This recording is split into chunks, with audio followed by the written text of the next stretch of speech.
kapag ka nakabalik sa pwesto yung mga Duterte, I tell you, gigibain na nila talaga yung bansa. They don't know how to govern. Ang tawag po nila sa inyo ay trililin.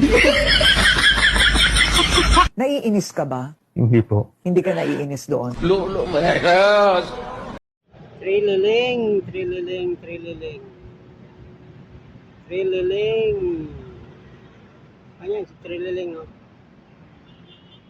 Utak ba? Trililing. Baliw. Trililing. Anong sabi mo, trililing?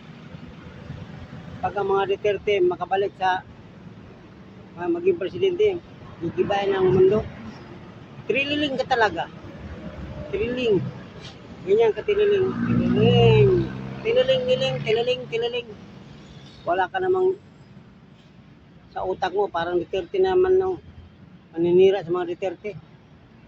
Tililing ka talaga. Deserve nyo yan. Interview ka pa, wala kang hiya. Hindi ka nahiya, interview ka. Kinausap ka ni Karen Abila.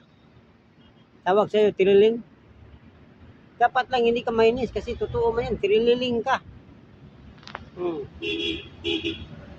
Yung presidente mo ngayon, ano ba yan? May build ba? Walang build.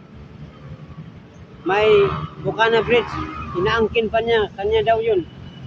Tililing talaga, katulad kayo. Yan, tililing. Tililing. Gago ka, tililing. Oh, tililing oh. Tingnan mo, pakyo sa'yo. Tililing. Putok, tililing. Ang sabi mo, sus, ako naman wala kang nagawa, tililing, pakyo. Tililing. Wala ng utak, tililing.